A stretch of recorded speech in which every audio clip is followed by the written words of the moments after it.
Hi everyone, it's Krista from Paradigm Rebels, and today is June 28th.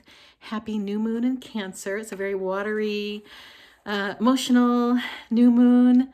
So feel free to get into that receiving mode and set up some intentions and goals for yourself.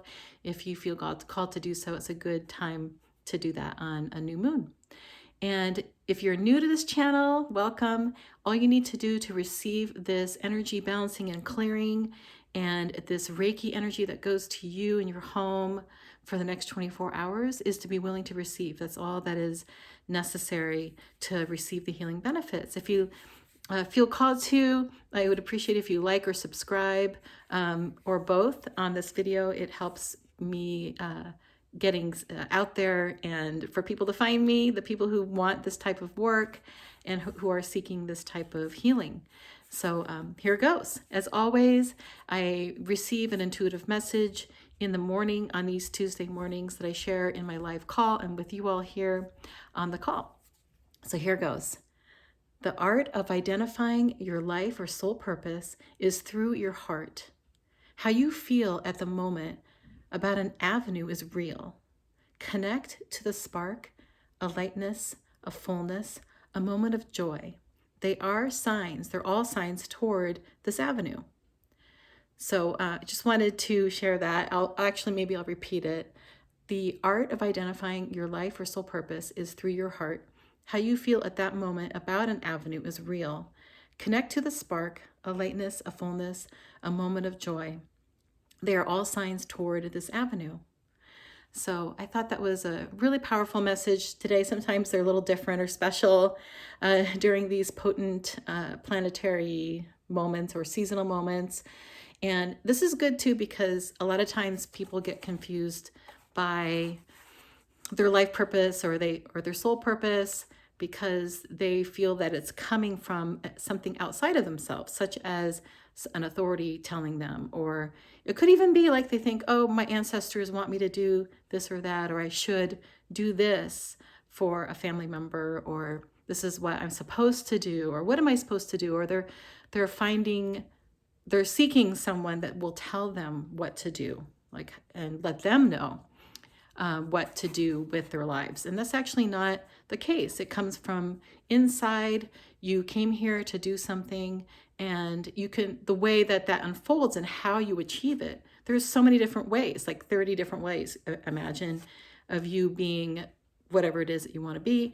And on top of it, it's about having more than one soul purpose or life purpose. You might be a parent, or you might be involved in some type of cause, or you might wear many hats. You're a neighbor, a teacher, a spouse, a friend, and you have these purposes and things that you came here to do, to experience. And then you also have your life purpose, but you have also many life purposes.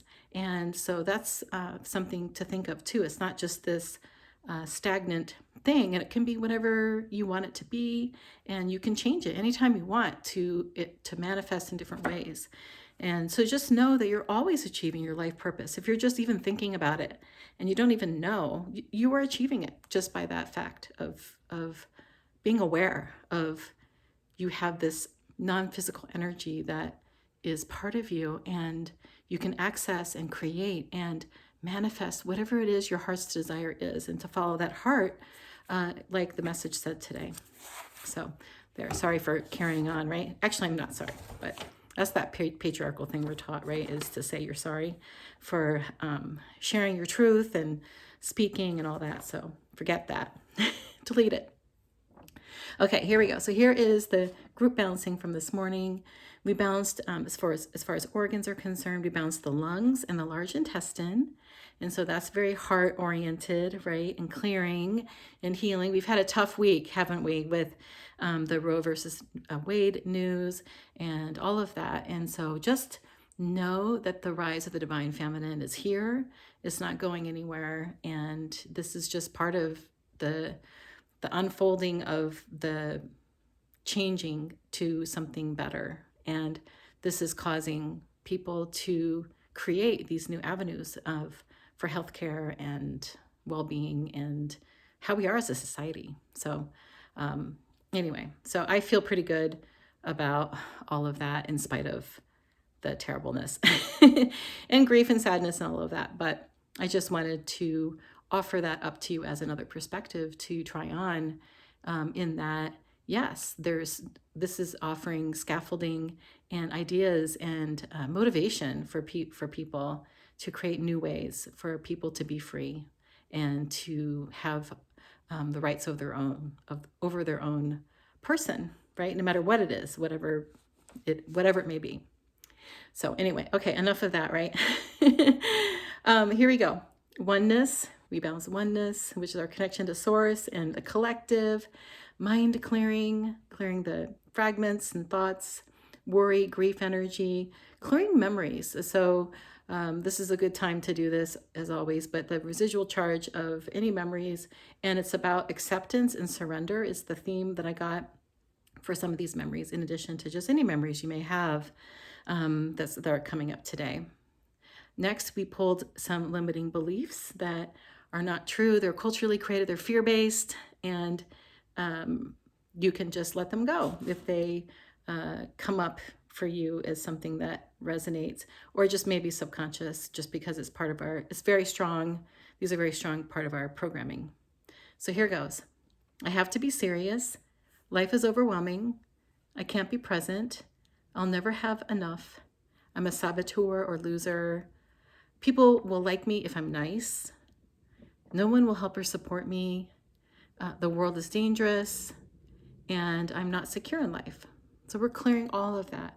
These are all false beliefs, limiting beliefs that don't serve us. They're not true, and we're just going to let those fly off and go. They're fear-based, and that raises our vibration to help us cultivate the energy frequency that supports this being open and receiving in love and being in alignment with all of who we are, not just our 3D selves and the role that we're playing in this life, but everything around us, our higher self and the soul essence that we truly are, so we can experience it in this human vehicle that we have. Okay, here we go. Next, crown chakra, balancing the crown chakra, connecting, clearing the cache there. There's a lot of sensitivities that came up, so we balance those. EMFs with phones, computers, and power lines.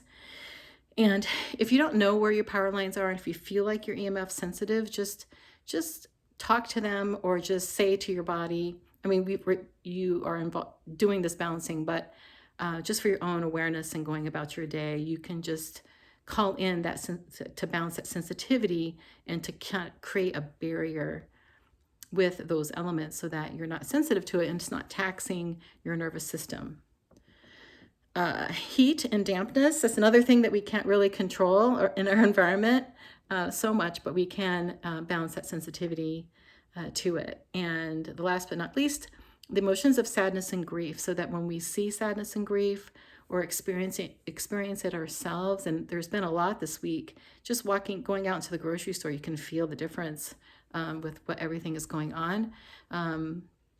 And so what you want to do is just allow the fact that there's a lot of grief and sadness, and it's an emotion that guides us and people around us toward what needs healing. It shows us and allows us to express ourselves and then to clear it, which then makes way for the higher vibrational emotions that we all want to feel. Let's see, next. Oh, the last but not least, colleagues. So if you feel sensitive to a colleague, it could be somebody from work, it could be a neighbor, somebody that you're in partnership with, like on a project maybe, or if you're a student, anything like that resonates, that kind of could loosely qualify under that name, colleague. We're balancing that sensitivity to that person so that that person is existing, but it's not taking energy from you or distracting your nervous system. Let's see, next, we got 2 planetary archetypes today, or one planetary archetype, which is the sun archetype, which we typically get, which is the power chakra. It's our sun, it's their ego, our public persona, like how we are out in the world. It's the divine masculine energy, which sometimes needs some soothing, or it's dominant or depleted. It's, that's where also our digestion is, and our nervous system, immune system. So much going on in that solar plexus, the third chakra. We also got the goddess Aphrodite as an archetype, the divine feminine archetype of Aphrodite. And she is a lot of things, and it's not just about romance and sexuality, anything like that, but it's the theme that I got, there's so many for her, is about self-love. So just that self-love. So again, this heart-centered energy. And so you can call upon that archetype, that template, and you can even download it. And it's downloading if you're, open to this call and willing to receive everything. But she's a good one. You can look her up if you'd like. I'll put in a link for that too. And for a good resource for that, if you enjoy oracle cards and different archetypes like the goddesses and different energies that are in the realms for us that we can use for healing. Next is the change, the energy of change, balancing it. Energy scars, so little pockets of energy that we want to clear. Water, balancing our water between our cells, inside our cells, outside of our cells. And then the four sensitivities to our senses that are going to be balanced as well. So this is how we receive information out in the world, in our 3D world anyway. Sense of hearing, sight, touch, taste, and seeing. Seeing didn't come up, but hearing, sight, touch, and taste came up today. And so we're going to balance those. And so to bring back into balance, call in energies and support for those, and also clearing away anything that doesn't serve, that conflicts or blocks us from having those senses be in alignment with us, so that we can receive accurate and easy, with ease, we can really kind of connect to ourselves and receive this information. Hypothalamus and thyroid came up as two endocrine glands, to be clear. Thyroid, of course, communication. Hypothalamus is temperature and thirst and hunger, and just those regulatory systems. Endocrine glands and flow, so craniosacral flow came up. And then last but not least, residual energy we pulled out of the navel, the usual spots: navel, the buttocks, the pelvis, the bottoms of the feet, and the top of the head. So we can really just open the channels so that the energies that came up for balancing for you can clear, and also that then this light can come in, right? Because we are all light bearers. If you didn't know that, you probably do if you're watching this, but you're a light bearer, and you're able to receive this and replenish yourself with the source energy anytime you want. And so clearing the pathways will help with that, as well as all the self-care tools and healthy food and sun and exercise and all that stuff, right? So thank you so much, and I will see you next week.